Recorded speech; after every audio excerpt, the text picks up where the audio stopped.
দাঁড়িয়ে দাঁড়িয়ে কি দেখছো? এই নাটক এত তাড়াতাড়ি শেষ হবে না। এরকম নাটক আমার ছোটবেলা থেকে দেখা আছে। তুমি চলো, ব্যাগ নাও, চলো। ডাক্তারবাবু প্লিজ কিছু বলুন প্লিজ। ওরা যাবে না দীপা।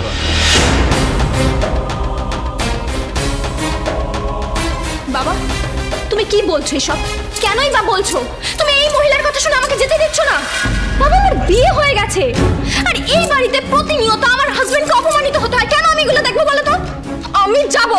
চলো রুডি। বিয়ের পরে মেয়েরা শ্বশুর বাড়ি চলে যায়, সেটাই স্বাভাবিক, সেই জ্ঞান আমার আছে। কিন্তু তুমি এই মুহূর্তে যাবে না, কারণ তোমার শ্বশুর বাড়ির কারোর সাথে আমাদের পরিচয় নেই। তারা এখানে আগে আসুক, তাদের সাথে কথা বলি, তারপর আমি আমার মেয়েকে ছাড়বো। Am I clear? And you Rudy, দেখো যা হয়েছে তার জন্য সত্যি আমরা সবাই দুঃখিত, এবং আমি পার্সোনালি তোমার কাছে হাত জোর করে ক্ষমা চাইছি। তুমি আমাকে আশা করি ক্ষমা করবে। তুমি আমাদের ব্যাপারটা একটু বোঝার চেষ্টা করো। এই যে তোমার বাবা বল্ট হয়ে গেছে, যেমনটা তুমি বললে, তাদের আসতে একটু সময় লাগবে। ফাইন, কোনো অসুবিধা নেই। তোমার দিকটাও আমরা ভাবছি, তুমিও এবার আমাদের দিকটা ভাবো, আমাদের একটু সময় দাও। সে কটা দিন আমার মেয়ে এখানেই থাকুক। ক্লিয়ার?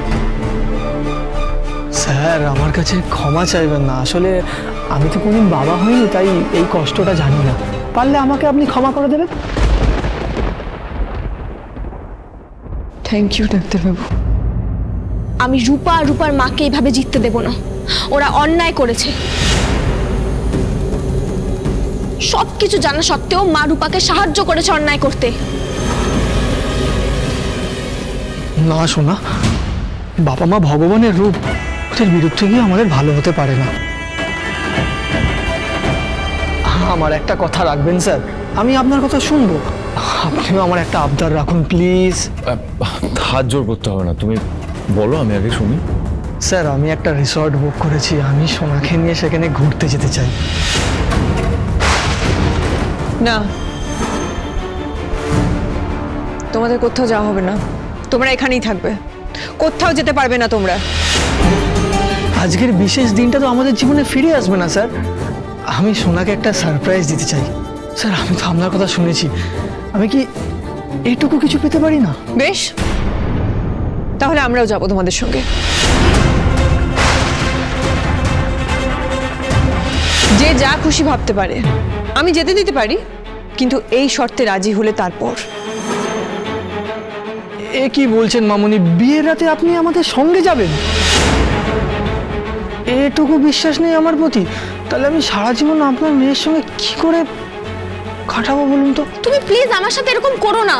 আমি ওর সাথে যেতে চাই, আর এই নিয়ে আমি তোমার সাথে কোনো তর্ক করতে চাই না। আমার মন বলছে এটা ঠিক হচ্ছে না। তুমি প্লিজ একবার একটু মার কথা। রূপা, তুমি অনেক বলেছিস, এবার দয়া করে থাম। তোর হয়তো যেচে নিজের অপমানিত হতে ভালো লাগে, কিন্তু আমার সেটা দেখতে ভালো লাগে না। প্লিজ কথা না বলে নিজের ঘরে যা।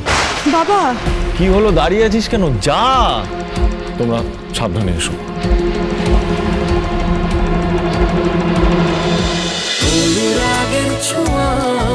অনুরাগের ছোঁয়া সোম থেকে রবি প্রতিদিন রাত 9:30টায় স্টার জলসায় ও জিও হটস্টারে।